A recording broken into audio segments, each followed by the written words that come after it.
तो सबसे पहले अरुण भूमि में आपका स्वागत करना चाहूंगा सर। धन्यवाद। आप सिर्फ लोहित जिले का ही बात नहीं है, लेकिन इन कॉन्टेक्स्ट तो लोहित डिस्ट्रिक्ट ही आपसे पूछना चाहूंगा सर, ये जो पीडीएस का डिस्ट्रीब्यूशन में इतना देरी किस लिए हो रहा है सर? अच्छा, इसका दो रीज़न है। पहला, हम लोग के पास जो फरवरी महीना का एलोकेशन आना था वो वक्त पे नहीं पहुंच पाया और उसमें कुछ कर्टेलमेंट था।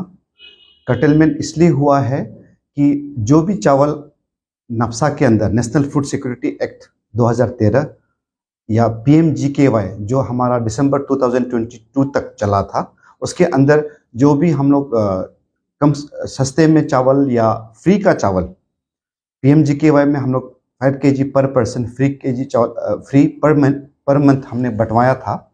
तो उसका जो डिस्ट्रीब्यूशन था, वो जो ई पोस्ट मशीन डिवाइस आपने ध्यान दिया होगा, आजकल बायोमेट्रिक्स के साथ सेंट्रल गवर्नमेंट मॉनिटर कर रही है, तो उसमें जो डाटा एंट्री होना चाहिए था बहुत जगह से नहीं आने की वजह से सेंट्रल गवर्नमेंट ने हमारा कर्टेलमेंट किया हुआ था पूरा अरुणाचल प्रदेश का। इस वजह से ईटानगर से जब हमारे पास फरवरी महीना का डिस्ट्रीब्यूशन के लिए चावल आना था वो डिले हो चुका था और एफसीआई से, फूड कॉर्पोरेशन ऑफ इंडिया से हमें उसका एक्सटेंशन मिलना चाहिए होता है, लिफ्टिंग वैलिडिटी का एक्सटेंशन चाहिए होता था, वो नहीं मिल पाया।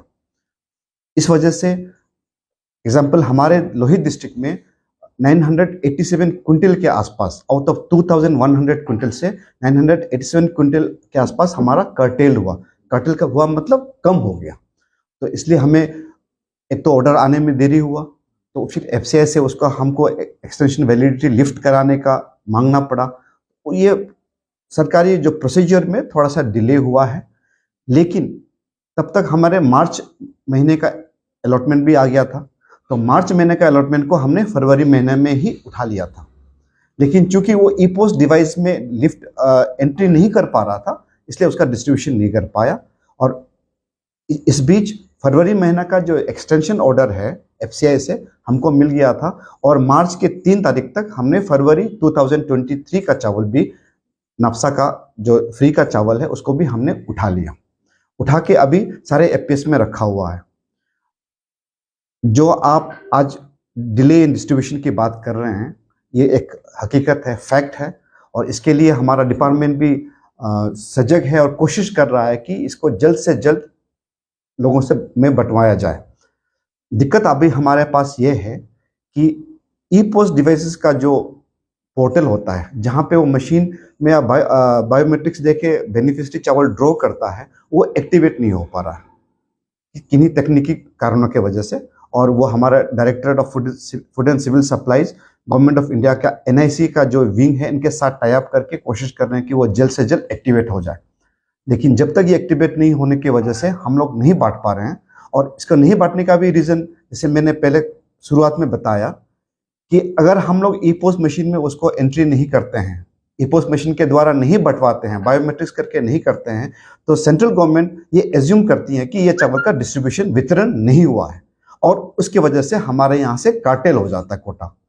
और अभी हमारे पास प्रॉब्लम ये है कि अगर हम बांट भी दे, मशीन में एंट्री नहीं हो, तो अगले महीना फिर हमारा कट के आ जाएगा। और अगर बांटना भी है तो मशीन के थ्रू बांटना है तो मशीन को एक्टिवेट करना पड़ेगा। तो इसी चक्कर में ये फंसा हुआ है। मार्च का पहले ड्रॉ हुआ, फरवरी का बाद में ड्रॉ हुआ। अभी कोशिश ये है कि फरवरी और मार्च महीने का चावल को एक साथ बंटवाया जाए। इसके लिए ई पोस्ट डिवाइस को एक्टिवेट करना होगा, जो कि डीसी तेजू ने भी कल ही मेरे सामने में एनएससी वालों से भी दरख्वास्त किया हुआ है कि जल्द से जल्द हो इस मशीन को एक्टिवेट करें, कि ताकि जो गरीब लोग हैं जिनको हमको नफ्सा के अंदर में, नेशनल फूड सिक्योरिटी एक्ट के अंदर में फ्री का चावल बंटवाना है, हम जल्द से जल्द बांट सके। हाँ, इसमें एक और स्कीम आता है टाइड ओवर, जो एपीएल फैमिलीज के लिए होता है।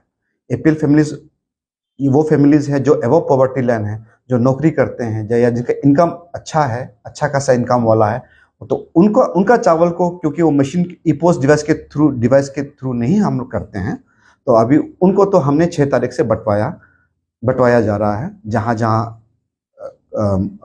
बांटने में सुविधा है। मतलब सर इसीलिए शायद कहा जा रहा होगा कि किन्हीं जगहों पे दिया जा रहा है चावल। जी, जहाँ जहाँ पे, स्पेशली जिसमें बता रहा हूँ कि तेजू टाउनशिप के अंदर में, क्योंकि टाउनशिप के अंदर में आपको एपीएल फैमिली ज़्यादा मिलेगा, नौकरीशुदा लोग यहाँ ज़्यादा लोग हैं, और गाँव में जैसे आप तफरागाम जाएंगे, लोहियांग जाएंगे या बेकुलियांग जाएंगे या कहीं जाएंगे, तो वहाँ पे तो नौकरी वाले लोग बहुत कम होंगे, गिने चुने होंगे, तो वहाँ कार्ड 8-10 कार्ड ही होते हैं मैक्सिमम। वहाँ पे नेशनल फूड सिक्योरिटी एक्ट के अंदर में PHS और AOI कार्ड होल्डर्स है, तो इसलिए बस्तियों में अभी शायद नहीं बांट पाया है। तो हम लोग कोशिश कर रहे हैं कि जैसे ही वो मशीन एक्टिवेट हो जाए हम बांटेंगे। मैं आपके अरुण भूमि के चैनल के माध्यम से मेरे तेजू के जितने भी नाफसा के बेनिफिशियर्स हैं, कार्ड होल्डर्स हैं, उनको मैं रिक्वेस्ट करता हूँ, दरख्वास्त करता हूँ कि वो कुछ दिन और रुकें, ताकि ये जो सरकारी जो ऑर्डर है, इंस्ट्रक्शंस है, निर्देश है, उसको हम पालन कर सकें। क्योंकि चूंकि ये चावल हमको सेंट्रल गवर्नमेंट दे रही है फ्री ऑफ कॉस्ट में, तो वो चाहते हैं कि ये फ्री ऑफ कॉस्ट चावल गलत का उसका दुरुपयोग ना हो, गलत लोगों के हाथ में न जाए, सही सेलेक्टेड आइडेंटिफाइड बेनिफिशियरी के हाथ में जाए, इसलिए वो बायोमेट्रिक्स का ऑथेंटिकेशन मांग रहे हैं। तो जब तक ये मशीन ठीक नहीं होता है, और हम उम्मीद करते हैं कि वो जल्द से जल्द ठीक होगा, क्योंकि ये हमारे हाथ में नहीं है, हमने उसको एस्केलेट कर दिया, हमने अपने डायरेक्टरेट को बता दिया, directorate government of India NIC wing से डिस्कशन कर रही है, हो सकता है 2-1 दिनों में ये हो जाए। और जैसे ही ये मशीन e-पोस्ट डिवाइस एक्टिवेट होता है, हम लोग चावल बांट देंगे। आपकी जानकारी के लिए फरवरी और मार्च 2023 का चावल हर APS में हमने प्लेस करके रखा हुआ है। वो जैसे ही ये मशीन चालू होगा हम लोग बांटना चालू कर देंगे।